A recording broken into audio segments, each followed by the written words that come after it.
how you have successfully found your way in this complicated jungle that online business is.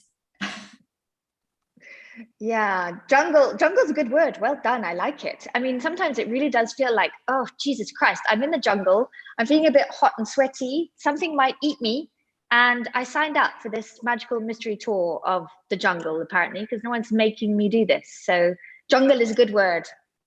Just came up with it because I think it's because I'm talking to you and you always have such smart answers and stories to share.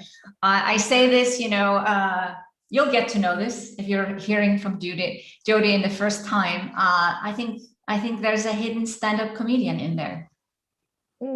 Yeah, it's not the first time I say this, not the first time you say this, not the first time I hear this, but Jodi's also a little bit of an extrovert, so she's fine when it's one-to-one and the audience is, you know, covered. But I don't think anybody's going to be booking me to Wembley Stadium just yet, and I'm certainly not putting my hand up for, you know, like, yo, Rockefeller Center, let's do it. You know, the Super Bowl will be fine without me in the interval for the foreseeable future. I'm fine in my nice little container here. Okay, we can wait. So first of all, Johdi, let's go back to before COVID times. It feels like it's been a decade, but apparently not. You were running Pilates studios in the French part of Switzerland, and you were feeling a bit like, I want to try this online business thing out. That was pre-COVID, so you were not being forced yet, but what propelled you to even start to consider it? Well, I started building an online business, like a side business, in 2017 already. So I built my offline business in 2014. And then by 2017, I was like, all right, I can do this, no problem. And, you know, I did loads of different things and tried loads of different, you know, I went down every goddamn rabbit hole known to man. Bought every shiny object, whether it was for me or not. And after a while, I was like, okay, so apparently I've got this wonderful library and I don't know what to do with it. So that's when I thought, okay, I really need some hand holding. And that's when we started in beginning of 2020, because I was like, okay, I just need some like structure and I need someone to like show me where to go, you know? So that's when we came into each other's orbits. And that's when, you know, I started to put a fire under the online online business, because, you know, I got the structure and the support and the direction. And of course, a big fat freaking global pandemic came along and just killed my offline business. So then it was like, oh, well, thank freaking hell, I'm already in this program that's going to help me to build my online business because my offline business just got killed. Oh dear. Right. Okay. So it was at the time, it wasn't fun. I mean, I'm making light of it now.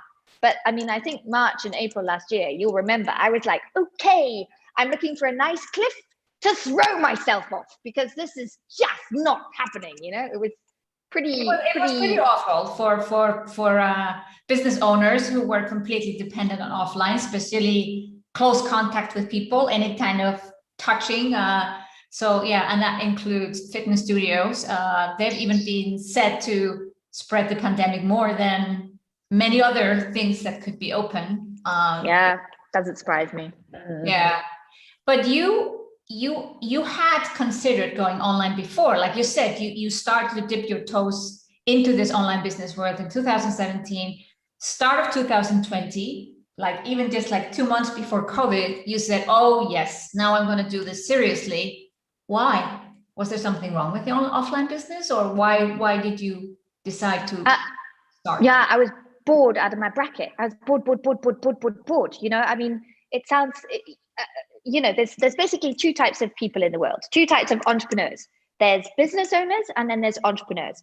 A business owner will open a shop, or they'll build a business, and they'll build and build and build slowly, steadily, make a big, nice business, hand it over to their kids or hand it over to someone who wants to take over it, and then go ahead and live their life in the Bahamas or whatever, you know?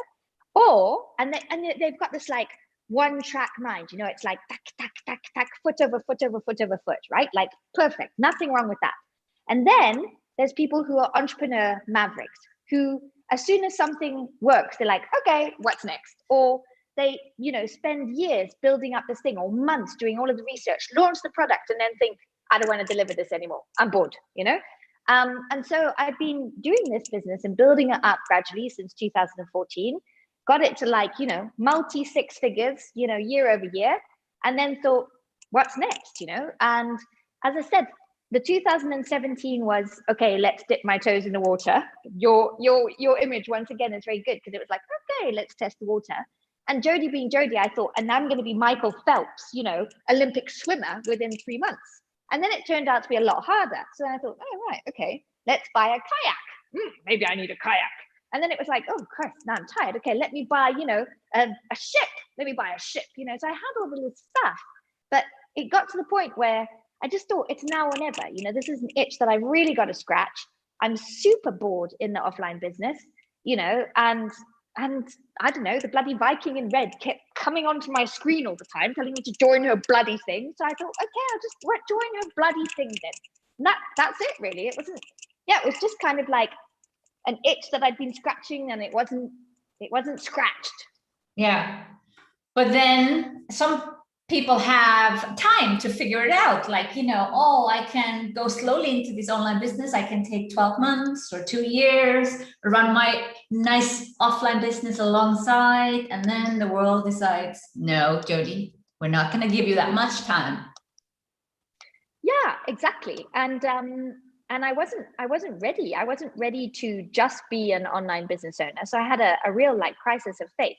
And this is typical of me. I'm like, oh, I want to be blonde with huge boobs. And then I get the boob job and I get the blonde wig, and I'm like, nah, actually, I don't want that anymore. I want to be this, So when I was actually dropped in the deep end, and it was like, right, now you're an online business owner only, run your business online. This is it, your moment of glory.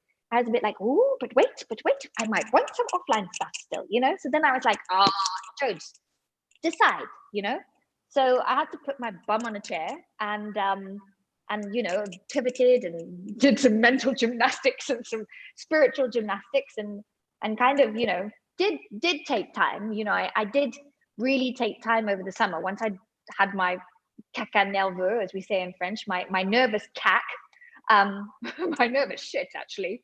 That's when I was like, right, okay, high ticket, high touch, very small number of people served, a hybrid model if people want to come and see me in person because COVID allows it, or online, doesn't matter. Just unclutter, streamline, and sell. And so that's basically what happened in the summer after I kind of had one side of the business burned down. There's nothing quite like necessity to focus the mind. No, we have this saying in Icelandic, necessity teaches a woman how to make wool, or something like that. Oh, only women make wool in Iceland then? Well, maybe not, but it's an old-fashioned saying. I think we could use it around for men too. But necessity, makes you actually do the things that you have been potentially procrastinating on or not wanting to do. In your case, you had that few months of like, oh, what do I do? And then you said, okay, I got to do this online thing. What did you then do? So you participated actually in Kickstart, right? But twice, because I'm a sadist. We have it currently going on, almost 400 people. 366 courses being created right now. Okay, if you're in the middle of Kickstart right now, finish Kickstart and then watch this interview, okay? Don't watch this interview now if you're in the middle of Kickstart. Oh my God. Oh, they might sneak in and watch this. Yeah. Yeah. Baptism of fire. But your turning Kickstart last summer, that was when you started to realize what you just said before. You wanted to go high end. What was that? Because the Pilates studios, obviously, people don't pay a lot of money to go to a studio.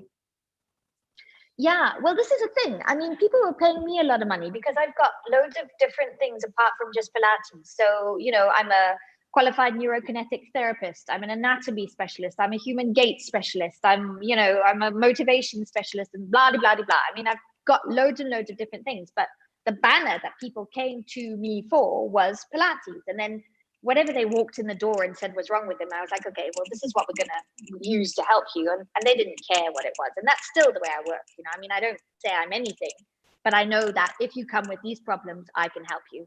And you don't care what if I'm using Pilates or yoga or Kung Fu, as long as you walk away and feel better. Yeah. So I'd already been like wondering how to put all of those different strings into the bow onto the plate of people, you know, around the world and online. How do you bring that kind of offline, you know, high touch kind of boutique fitness, well-being, health to an online audience? And what I did in the first Kickstart was I didn't do anything to do with movement. All I did was how to generate, how to maintain, and how to extrapolate energy. So the first Kickstart course was called Endless Energy. And that's all it was. It was nothing to do with movement at all. It was like how to declutter your day, how to optimize your eating habits, and, you know, how to just take some rest to go forward better. And then that worked out really well. And then in the summer, what I did was a kind of tweak on that, where I still did an energetic thing, but it wasn't kind of here's how to generate energy. It was here's how to conserve energy in this climate when a lot of people feel depleted. You know, how do you stop feeling so tired? How do you stop feeling so guilty? How do you stop feeling so anxious? All of that. So that tapped into the mindset sort of thing. So then I took those two things plus all the movement stuff and put it together into a more kind of, I want to say holistic, but maybe holistic is the best way of describing it. A kind of A to Z solution for a woman in her 40s or beyond who just feels completely freaking stuck. And this, you're a really good example of this. So you remember in your story, way back when, you had terrible shoulder pain. Yeah. And you know that feeling where it starts with a little bit of a niggle, and then it becomes a little more of a niggle, and you're like, yeah, but it's fine. And then it moves across to your other shoulder, and then it moves up your neck, and then it moves down your back. And after a while, you're like, Jesus Christ, you know? And so you finally go and see a physio, and the physio can't fix it. And you finally go and see an osteo, and the osteo doesn't fix it. And you think, right, that's it, I'm dying. You know, I have some terrible illness. And it goes from being physical to kind of spiritual to being mental, you know, and you're like, what the hell is the matter with me? You know, I used to be so vibrant and, you know, full of vitality. And now you're thinking of going to see a shrink because it must be in your head. And you've gained 10,000 pounds because you used to be a great golfer, but now you can't even hold the club type thing, you know? And that's depressing you even more. So you're on this like nasty little hamster wheel that's actually not even spinning anymore. It's kind of like, oh, wait, the hamster's stopped because it's lost the ability of its left foot to, you know, pronate and supinate, you know? That's the sort of person who comes to see me. If you'd met me when all of this was happening, I would have said, come on, Siggy, my lovely, I can fix you. This is what you need. Yeah, so, of course. Yeah. So but that's really the way you came up with this program, you know, you had all this knowledge, but, you know, there was still this fight, you know, I guess internally and externally, like who is going to pay for a high-end movement mindset program? Like, does this person exist? And I say, there's a client for every price. But it's hard to believe it when you haven't actually had the person pay you thousands of dollars. And can you share how that one happened? This is a great story. You love this one. You're asking me this question for the masses. Okay, so this is it, peeps. For all of the people listening out there, Sigrun and I butted heads, as she called it, as she would say. So there we were on one of the lovely, lovely Q&A calls, and she was, you know, dishing out her wisdom to everybody. And all of a sudden, it was my turn. And, you know, she said to me, right, Jodes, what's the story? And I was like, yeah, it's pretty shit, you know? I wanted to sell this high-end thing. I've done all of this freaking Kickstarter again. You know, I'm like bleeding and sweating and Kickstarter, you know, but this is what I want to sell and no one's buying. And Sigrun, in all of her wisdom, said to me, okay, Jodi, no problem. What you want to do is you want to put that high-end offer on your website, you know, so that's there and it's a kind of positioning piece. And then you want to sell, you know, you want to do a down sell. You want to do like, I don't know, what, $6.97, $5.97 for, oh, let's say what, 6, 7, 8 weeks, an 8-week course. And, you know, you maybe get about 20 people in and that'll be great. And I thought, quote unquote, no fucking way. I just thought, I have not been through another 4 weeks of hell, which is Kickstart, Student, don't do a downsell. I refuse. So that's when I thought, I don't care what happens, but the next time I speak to that woman, I'm going to tell her that I've made $20,000. Like nothing. I just thought, no, my pride, my self-esteem, my sanity, and my bank account needs this win, right? So then I just flipped a switch and thought failure is not an option, and got really good at selling by just listening to people, and it worked. It worked. It worked because you had like a stick up your butt and you had to prove something, and I had pressed a button. Yes. And I don't think it was a stick. I think it was the trident that you wear when, next to the devil horns. That's particularly uncomfortable. Those 3 prongs. Yeah. Those 3 prongs up my ass. Oh my God. It was just like, no. This lady does not get me. I am not a down seller. I am a luxury specialist purveyor of pizazzness. There is no ways I'm doing a down sell. So yeah. So what's the difference between the Johdi who couldn't sell the program? This was a $3,000 program, right? So one-on-one movement mindset coaching. You couldn't sell it before. Then some switch went on in your head and you could sell like there is no tomorrow. What was that? Self-belief, I think. I mean, definitely self-belief. And you want to be that other person that does the downsell. Like, so were you trying to prove to yourself that you were not that person? Yeah, and I think I was also like, it was my ego. My ego was, I am not a Pilates instructor. I am not going back to giving, every Tom, Dick, and Harry who's got a bad back a quick Pilates class, and that's going to be that. I've spent thousands on these different trainings, and now's the time to actually, recoup my investment and really make a difference in people's lives, or it's time to sit back down and go back to what I was doing before. And I just thought, there's too much skin in the game now. There is way too much skin in the game to sit back down and be like, oh, okay, I'll go back into my little Pilates box and, try and do a downsell. It was just like, I've come too far and I've sacrificed. I'd sacrificed quite a few bloody hours over the summer holiday when I could have been lying on a beach or whatever, of making lesson plans and delivering videos and, following up and checking in on people. I was like, no. I want some money in my account now, and I want some transformations in my testimonials. That's what I want. So it was just like, I think it was finally getting the correct end in mind. I think when I started last year, the end in mind for me was a successful group program. And then the end in mind got to be bigger. It was like, no, I don't want a successful group program. I want a successful transformational product, whether that's group or one-to-one. And then after the summer, it was like, no, this is a transformation for someone who's got big girl pants because I've put mine on, so they're going to put theirs on, and they're going to give me 110% because I'm giving them 110%. And I think it was finally getting clarity on, what kind of person, what kind of service are you offering, and who's worth that service. There was a complete shift in your energy when you decided to go after this. Like, I am going to prove to myself, or maybe to me or the rest of the world, that you can sell this program. You knew it was a good program. You believed in it. How did you then do it? Like, it was one huge shift is obviously the mindset. I think that's the one we can definitely say that's 50% of all of this. But then you have to actually find the people. So they were in front of you, but did you suddenly approach them differently? Yeah, I think I realized that selling doesn't have to be so active. So, you're not selling. You're actually just listening and then seeing which part of your toolbox would be a good link to them first. And then, of course, you can extrapolate afterwards.